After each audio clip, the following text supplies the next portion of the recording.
పరిపాలకులు ఎలా ఉండాలి? తెలిసిన వాళ్ళే ఉండాలి. తెలియని వాడు పరిపాలన చేస్తే ఎలా ఉంటుంది? అర్జునుడు లాంటి వాడు పరిపాలన చేయకూడదు, కృష్ణుడు లాంటి వాడే పరిపాలన చేయాలి. ధ్యానంలో ఉన్నవాళ్ళే, ఆత్మజ్ఞానం ఉన్నవాళ్ళే పరిపాలన చేయాలి. వాళ్ళ దగ్గర క్లారిటీ ఉంది, అన్నీ తెలుసు వాళ్ళకి. ఏది తినకూడదు, ఏది మాట్లాడకూడదు, ఏది ఆలోచించకూడదు, ఏది చూడకూడదు, ఎలా చెయ్యిని కలపకూడదు, అన్నీ తెలుసు వాళ్ళకి. కనుక అన్నీ తెలిసిన వాళ్ళే మరి రాజ్యానికి అర్హులు.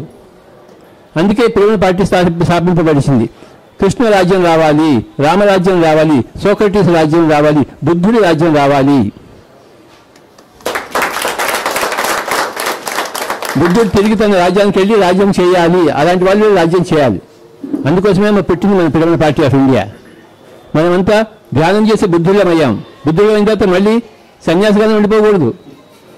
ఏం చేయాలి? మనం రాజుగా రావాలి. ఆత్మజ్ఞానులకి అన్నీ తెలుసు, తెలియని విషయమే లేదు.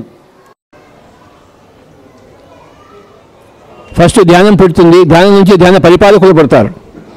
ధ్యానం పెట్టిందా లేదా? ఆంధ్ర రాష్ట్రం అంతా, తెలంగాణ రాష్ట్రం అంతా పెట్టిందా లేదా? భారతదేశం అంతా పెట్టిందా లేదా?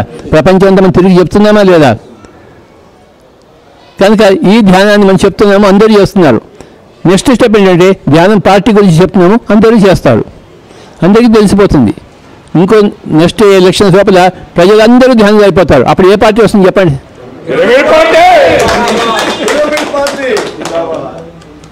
ప్రజలందరూ ధ్యానం అయిపోతే ఏ పార్టీ వస్తుంది? ఇప్పుడు అన్ని పార్టీలు మంచివే, కానీ పార్టీలు ఉండే మనుషులే మంచివి కాదు. వాళ్ళు మాంసాహారం తింటున్నారు. ఓకే, వాళ్ళు మాంసం తింటున్నారు, వాళ్ళు మిగతా కూడా ఏమీ తెలియదు. వాళ్ళకి ధ్యానం చేసిన వాళ్ళకి అన్నీ తెలుస్తుంది. వాళ్ళు సర్వప్రాణి గురించి రక్షిస్తారు. ఒక జీవిని చంపితే ఆ జీవి శాపం పెడుతూ ఉంటుంది. అందుకే మీకు రోగాలన్నీ వస్తున్నాయి.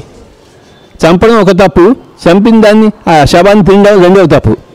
చంపడం అన్న దాన్ని ఆత్మ ఒప్పుకోదు, దాన్ని తినడం అనేది శరీరం ఒప్పుకోదు. ఎందుకంటే ఈ శరీరం శాకాహార శరీరం, ఇది మాంసాహార శరీరం కాదు. చంపడం అనేది ఆత్మ యొక్క జ్ఞానానికి విరుద్ధము, దాన్ని తినడం అనేది ఈ శరీరానికి విరుద్ధం. రెండు విరుద్ధమైన పనులు చేస్తున్నాం మనం.